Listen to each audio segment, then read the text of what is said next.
உத்தம குருவனுடைய லட்சணத்தை பாகவதன் சொல்கிற போது சொல்கிறது, ரிஷபதேவர் எல்லாவற்றையும் துறந்து விட்டு பரமஹம்ச சந்நியாசியாக புறப்படுகின்ற காலத்தில் தன்னுடைய குழந்தைகளுக்கு உபதேசம் பண்ணுறார்.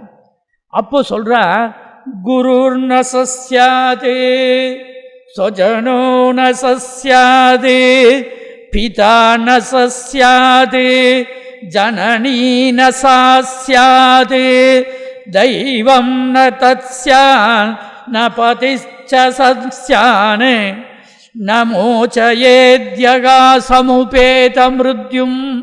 ஒவ்வொருத்தனுடைய பிடரியிலையும் மிருத்யு உட்கார்ந்து கொண்டு இருக்கிறான். அந்த மிருத்யுவை நீக்கிறதுக்கு வழி காண்பிக்காத குரு இல்லை. அந்த பிடரியில உட்கார்ந்து கொண்டு இருக்கிற மிருத்யுவனிடமிருந்து இந்த ஜீவனை காப்பாற்றாதவன் அவனை சேர்ந்தவன் இல்லை.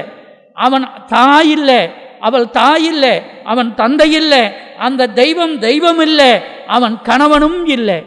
அதனால ந மோச்சையேதி யகா சமுபேத மிருத்யு சம்யகு உபேதம். நன்ன மிருத்யு கழுத்தில் உட்கார்ந்து இருக்கிறானவன். மிருத்யுனா ஒன்றும் இல்லை, அவித்யன்னு பேர் அது. ஆகையினாலே அப்பேற்பட்டதான ஒரு ஞானத்தை நம்ம நிலைக்கு இறங்கி வந்து சொன்னது தான் பெரிய விசேஷம். அதாவது ஞானத்தை எல்லாரும் உபதேசம் பண்ணிவிடலாம், அதை நம்ம நிலைக்கு இறங்கி குழந்தைக்கு சொல்வது போல அழகாக மகாபெரிவா சொல்லி இருக்கிறது போல யாருமே சொல்ல முடியாது. அந்த கருணையினுடைய பிரவாகமாக அது வந்திருக்கு. நாம் என்ன பண்ணலாம்? இப்படிப்பட்ட நிர்வியாஜமான கருணையோடு கூட நமக்கு இப்படிப்பட்ட ஒரு உபதேசத்தை அனுக்கிரகம் பண்ணியிருக்கிற அவருக்கு நாம் நமஸ்காரம் தான் பண்ண முடியும். ஜடபரத சுவாமி ரகுகுண மகாராஜனுக்கு எல்லா உபதேசமும் செய்து முடித்த பிறகு கடைசியில் கேட்டால், நீங்கள் எல்லாம் சொல்லிட்டே, இந்த உபதேசத்தெல்லாம் நான் சுலபமாக அடையிறதுக்கு ஏதானும் வழி இருக்கான்னு கேட்டான். ஒரே ஒரு வழி தான் இருக்குன்னா என்னன்னா, வினா மகத்பாத ரஜோபிஷேகம். மகான்களுடைய திருவடி தூசை எடுத்து தலையில் போட்டுக்கோ, தலையில் தேய்ச்சிக்கோ. மகான்களுடைய திருவடி தூசு இல்லைன்னா வேற ஒன்றும் பண்ண முடியாதுன்னா. துவாபரே விஷ்ணு வியாசரூபேன சம்திதா என்று ஒவ்வொரு துவாபர யுகந்தோறும் பகவான் வியாசராக அவதாரம் பண்ணுறார். வேதங்களை கொடுக்குறார், இதிகாச புராணங்களை கொடுக்குறார். எல்லாம் நாம் படிச்சிருக்கிறோம். வியாசர் அப்படின்னு சொன்னாலே ஒரு 40 வருஷத்துக்கு முன்னாடி ஸ்கூல்லெல்லாம் காம்போசிஷன் நோட்டுன்னு உண்டு, அதுக்கு பேர் வியாச நோட்டுன்னு தான் பேர். அதுக்கப்புறம் தான் அது கட்டுரை எப்படி இப்படின்னு எல்லாம் அது வந்தது. வியாசம்னாக்க ஒரு கம்போசர். அந்த வியாசர் எல்லாத்தையும் தொகுத்து கொடுத்தார். அது மாதிரி நம்ம பெரியவா என்ன பண்ணியிருக்கா, சகல சாஸ்திரங்களையும் அப்படியே கடைஞ்சி எடுத்து அதை கொடுத்துருக்கார் நமக்கு. அன்றைக்கு வியாசர் மகாபாரதத்தை எழுதின போது அந்த மகாபாரதத்துக்கு ஒரு பெரிய பெருமை என்ன, எது ஈக அஸ்தி தது அந்யத்ரா, எது ந ஈக அஸ்தி தது ந அந்யத்ரா. எது மகாபாரதத்தில் சொல்லப்பட்டிருக்கோ அதுதான் மற்ற கிரந்தங்கள் நூல்களில் சொல்லப்பட்டிருக்கு. எது மகாபாரதத்தில் இல்லையோ அது மற்ற கிரந்தங்களில் இல்லை அப்படின்னு ஒரு பெருமை மகாபாரதத்துக்கு உண்டு. அப்படி எல்லாம் சொல்லியாச்சு மகாபாரதத்தில். அத்தகைய பெருமை இந்த தெய்வத்தின் குரலுக்கு உண்டு. இது பாருங்க, இன்னொன்று, அன்னைக்கு வியாசரின் பேர்பட்ட உயர்ந்த 5வது வேதமாயிருக்கிற மகாபாரதத்தை எழுதுறதுக்கு கணபதி வந்தார். இன்றைக்கு மகாபெரிவாலோட அந்த குரலுக்கு அவருடைய உபதேசங்களை தொகுத்து எழுதுறதுக்கு மகாபாரதத்துக்கு ஒரு கணபதி சேர்ந்தார். இதுவே ஒரு பெரிய நமக்கு ஒரு கிரேஸ் இல்லையா? இதெல்லாம் ஒரு சிம்பிள் ஆஃப் கிரேஸ் இல்லையா? அவர் கணபதி தானே மகாபாரதத்தை எழுதினார், இந்த கணபதி தானே இதையும் எழுதியிருக்கார் அவர். அதனால அந்த எதுக்காக அவர் எழுதியிருக்கார்? நம்மிடத்தில் இருக்கிற அஜ்ஞானத்தை நீக்கிறதுக்காகத்தான் அவர் எழுதியிருக்கார். அதனால ஒரு கவி சொல்கிறார், தீட்சிதர் நீலகண்ட தீட்சிதர் சொல்கிறார், உத்யந்தம் அதாவது என்ன சொல்கிறார் அவர், 1000 சூரியன் உதிக்கட்டும் ஐயா, 1000 சந்திரன் உதிக்கட்டும் ஐயா, நவினா விதுஷாம் வாக்கியை நஸ்யதி அப்யந்தரந்தமஹ. ஜீவனுடைய நெஞ்சில இருக்கிற இருட்ட 1000 சூரியன் உதிச்சா போக்கடிக்க முடியுமா? 1000 சந்திரன் உதித்தால் போக்கடிக்க முடியுமா? ஒரு சாது, ஒரு மகான், ஒரு ஞானி ஒரு வார்த்தை சொன்னால், ஒரு கட்டாட்சம் பண்ணினால் போதும், இவன் நெஞ்சில் இருக்கிறதான இருட்டு போய்விடுமே என்று சொல்றார் அவர். ஆகையினாலே இது தெய்வத்தின் குரல். இது அவர்தான் தெய்வம், அவருடைய குரல் தான் இது. அது நமக்கு மருந்தாக இருக்குது. ஏன்னா அவர் தானே நம்ம ஆரம்பத்திலே பார்த்தோம் இல்லையா, பிரதமோ தெய்வோ பிஷக்கு. இது அஜானம்ங்கிற நோக்கி மருந்து கொடுக்கிறவர் பெரியவா. ஆகையினாலே இவர் தான் மருந்து கொடுக்கிறார் அவர். இந்த மருந்து தான் இன்னைக்கு நமக்கு தெய்வத்தின் குரல். அந்த காலத்தில் எனக்கு சொன்னதை சொல்கிறேன் நான் அனுபவத்தில். அந்த காலத்திலலாம் ஒரு 20-30 வருஷங்களுக்கு முன்னாடி நூல் போட்டு பார்க்குறதுன்னு உண்டு. சாஸ்திரங்களில் பரிச்சயம் உள்ளவாளுக்கு தெரியும். அதாவது ஆற்றுல ஒரு நல்ல காரியம் பண்ணுறோம், இல்லை ஆற்றுல ஏதோ ஒரு காரியங்களில் இடைஞ்சல் இருக்குது, ஏதோ பண்ணுறோன்னு வச்சுக்கோங்களேன். இது நல்லபடியாக நடக்கணுமே நடக்காதாங்கிறதுக்கு ஒரு சூச்சகமாக நாம் ஒரு குறி கேட்க போகிற மாதிரி அதில் ராமாயண புஸ்தகம் இருக்கலாம், புராணங்கள் இருக்கலாம், ஏதோ புஸ்தகங்கள் இருக்கும், அதில் நூல் போட்டு பார்க்கறதுன்னு ஒரு வழக்கம் உண்டு. அந்த நூல் போட்டு பார்க்கறதுல கீதையில் கூட போட்டு பார்ப்பான். அந்த நூல் போட்டு நீங்கள் பார்த்தீங்களானால் அதில் அந்த பக்கத்தில் என்ன வருதோ உங்களுடைய பிரச்சனைக்கு அது ஒரு தீர்வு கிடைக்கும்.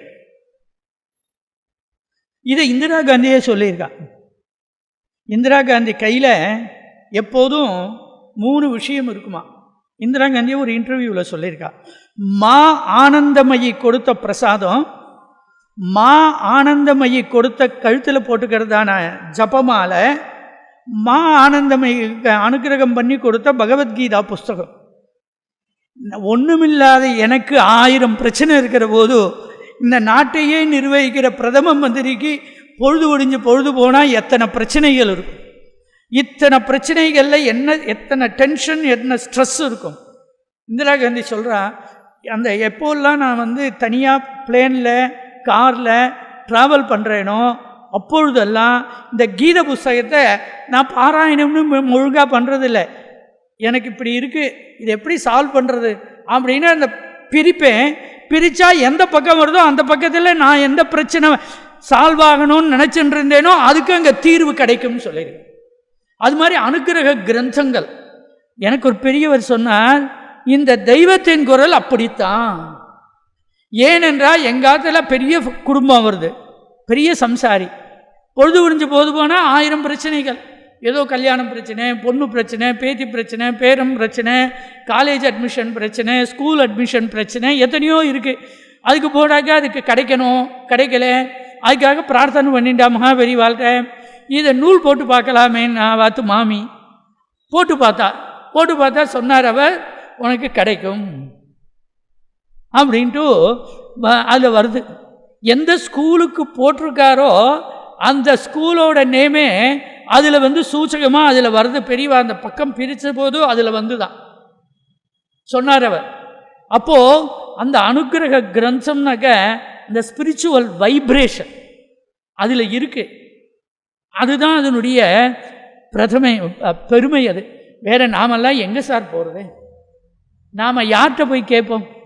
உடம்பு சரியில்லைன்னா டாக்டர்கிட்ட போகலாம், கணக்கு வழக்கு பார்க்கணுன்னா ஆடிட்டர்கிட்ட போகலாம், வக்கீல் வழக்கு சமாச்சாரம்னா வக்கீல்கிட்ட போகலாம். எனக்கு இருக்கிற பிரச்சனைகளை யார் தீர்க்க முடியும்? இல்லை யார்கிட்டையானு நாம் சொல்ல முடியுமா? இல்லை நாம் நம்முடைய பிரச்சனை சொன்னாதான் கேட்கறதுக்கு யாரானும் இருக்காளா? ஆகையினால பெரியவாளே நமக்காகன்னு சொல்லியிருக்காது. நாம் எப்படி இருக்கிறோம்? சம்சாரிகள் தங்களையும் மறந்து ஈஸ்வரனையும் மறந்து ஈஸ்வர கைங்கரியத்தையும் இழந்தோம் என்கிற இழவுமின்றிக்கே சம்சாரமாகிற பெருங்கடலிலே விழுந்து நோவுபட சர்வேஸ்வரன் தன் கிருபையாலே தானே சிஷ்யனுமாய் தானே ஆச்சாரியனுமாய் வந்து உதித்தனனிரே அப்படின்னு ஒரு சூழ்நிகா வாக்கியம். அது அப்படியே நீங்கள் அப்ளை பண்ணுங்க. சம்சாரிகளாக இருக்கிற நாம் எப்படி இருக்கோம்? தங்களையும் மறந்து நாம் யாருன்னு நம்ம என்னைக்கான விசாரம் பண்ணியிருக்கோமா? இல்லை. நம்ம ஏன் விசாரம் பண்ணல? ஈஸ்வரனை பற்றி என்ன பண்ண போகிறோம்? ஈஸ்வரனையும் மறந்து, என்னையும் மறந்துட்டேன், ஈஸ்வரனையும் மறந்துட்டேன். இந்த ரெண்டையும் மறந்ததால் என்ன பலன்? ஈஸ்வர கைங்கரியத்தையும் இழந்து, ஈஸ்வர கைங்கரியமும் இல்லை, இந்த மூணையும் இழந்துட்டோங்கிற நினைப்பும் இல்லை. இழந்தோம் என்கிற இழவுமின்றிக்கே சம்சாரமாகிற பெருங்கடலிலே விழுந்து நோவுபட, இந்த சம்சாரமாகிற பெருங்கடலிலே விழுந்து கஷ்டப்பட்டு கொண்டு இருக்கிற நம்ம பார்த்து அந்த தெய்வம் இவனை எப்படியான கரையேற்றணுமே, தூக்கி விடணுமே என்பதனாலே என்ன பண்ணா, அவரே கீழே இறங்கி வந்து தானே ஆச்சாரியனாக வந்து தனக்கு சிஷ்யனாக கணபதியை கூப்பிட்டு வச்சு அவனுக்கு எழுத வச்சார். சார், ஆயிரக்கணக்கான பேர் இருக்கிற போது அவருக்கு தானே அந்த பாக்கியம் கிடைச்சது, கணபதிக்கு தானே கிடைச்சது. எத்தனையோ பேர் கணபதி வந்து தெய்வத்தின் குரலை எழுதுறதுக்கு முன்னாடி எத்தனையோ பேர் பிரசுரம் பண்ணியிருக்கா. பிஜி பாலில் போட்டா, கலைமகளில் போட்டா. ஆனால் பல விஷயங்களை தொகுத்து அப்பப்போ அதில் பெரியவாள்கிட்ட போய் இவர் சந்தேகம் கேட்க பெரியவா அதுக்கு அமெண்ட்மெண்ட் எல்லாம் சொல்லி இப்படி பண்ணு அப்படி பண்ணுன்னு எல்லாம் சொல்லி அது சொல்லியிருக்காரு இல்லையா? ஆக அது எப்படி? ஆக தானே சிஷ்யன், சிஷ்யனை அவர் தான் தேர்ந்தெடுத்துண்டா. உபனிஷத் சொல்கிறது, கட்டோபனிஷத்து, யமே வைஷவ்ருணு தே தேன லப்யா, பரமபுருஷன் எவனை இவன் தன்னை சேர்ந்தவன் என்று வரித்து கொள்ளுகிறானோ அவனுக்கே அவன் தன்னை வெளிப்படுத்தி கொள்ளுகிறான்ங்கிறது உபனிஷத்து வாக்கியம். செலக்ட் ஃபியூ, அது மாதிரி அவர் செலக்ட் ஃபியூ கணபதியை தேர்ந்தெடுத்தார். அவர் மூலமாக நமக்கு கிடைச்சிது. யாரோ ஒருத்தர் மூலமாக தானே கிடைக்கணும். ஆகையினால அவர் மூலமாக நமக்கு இதெல்லாம் கிடைச்சிருக்கு. இது ஒரு பெரிய பாக்கியம் இல்லையா நமக்கு? அவர் மூலமாகத்தான் நமக்கு இது கிடைக்கணும் அப்படிங்கிறத அவர் தீர்மானம் பண்ணியிருக்கார். பெரியவா தீர்மானம் பண்ணியிருக்கான். பெரியவா தீர்மானம் பண்ணி அவரை தேர்ந்தெடுத்து அவர் மூலமாக நமக்கு இதை எடுத்து சொல்லியிருக்கார். எவரை பற்றி பேசினால், எவரை பற்றி நினைத்தால், எவனை பார்த்தால், எவனை நமஸ்காரம் பண்ணினால் நம் பாவமெல்லாம் போகுமோ அவருடைய வாக்குன்னா இது. யத் கீர்த்தனம் யத் ஸ்மரணம் யதீட்சணம் யத்வந்தனம் யச்ரவணம் யதர்ஹணம் லோகஸ்ய சத்யோ விதுனோதி கல்மஷம் தஸ்மை சுபத்ரஸ்ரவசே நமோ நமஹ. யத் கீர்த்தனம், எவனை பற்றி பேசினால் நம்முடைய பாவம் போகுமோ, யஸ்மரணம், எவரை பற்றி நினைத்தால் நம் நெஞ்சில் இருக்கிற அழுக்குகள் போகுமோ, யதீட்சணம், எவரை பார்த்தால் நமக்கு மனசுக்கு சாந்தி கிடைக்குமோ, யத்வந்தனம், எவரை நமஸ்காரம் பண்ணினால் நாம் விரும்பி எதெல்லாம் கிடைக்குமோ, யச்ரவணம், எவனை பற்றினதான வாக்கை, எவருடைய வாக்கை நாம் கேட்பதனாலே நமக்கு பாக்கியம், நமக்கு இம்மை மறுமை இரண்டிற்கும் உயர்வர உயர்நலன் கிடைக்குமோ, யதர்ஹணம், எவரை பூஜிப்பதனாலே நாம் பிறவி பயன் பெற்றவனாக ஆவோமோ, லோகஸ்ய சத்யகா விதுனோதி கல்மஷம், உலகத்தில் சத்யகா கல்மஷம் விதுனோதி. சத்யகான்னா அப்போதேன்னு அர்த்தம். கேட்கிற போதே, பார்க்கிற போதே, நமஸ்காரம் பண்ணுகிற போதே, அப்போதே அந்த அனுக்கிரகம் வரணும். இப்பெல்லாம் எங்கள் உறவுகாரர் சொல்லுவார், அதிர்ஷ்டம் தபாலில் வந்தால் தரித்திரம் தந்தியில் வந்து விடுறதும்ப. இப்போ அதெல்லாம் கிடையாது. அதனால இப்போது நமக்கு அனுக்கிரகம் எப்படி இருக்கணும்? அனாசின் ஆஸ்ப்ரோஸ் ஆரிடான் மாதிரி போட்டுண்டோமா உடனே சரியாக போகணும். அது மாதிரி பெரியவாள்கிட்ட போய் நமஸ்காரம் பண்ணினோமா, அதிஷ்டானத்தில் பிரதர்ஷனம் பண்ணினோமா, நமஸ்காரம் பண்ணினோமா, பண்ணி எழுந்திருக்கிறதுக்குள்ளே வரணும். நடந்திருக்கு சார் நிறையா நிகழ்ச்சிகள். நான் என்னுடைய ஒரு சிற்றறிவுக்கு, என்னுடைய ஒரு சின்ன அனுபவத்துக்கு கிடைச்சதெல்லாம் உங்களுக்கு அப்பப்போ நேரம் கிடைச்சாக்க நம்ம பகிர்ந்து கொள்ளலாம். அப்படி பண்ணுறார். அதனால லோகஸ்ய சத்யகா விதுனோதி கல்மஷம் தஸ்மை சுபத்ரஸ்ரவசே நமோ நமஹ. அதனால் அவரை நாம் நமஸ்காரம் தான் பண்ணலாம்.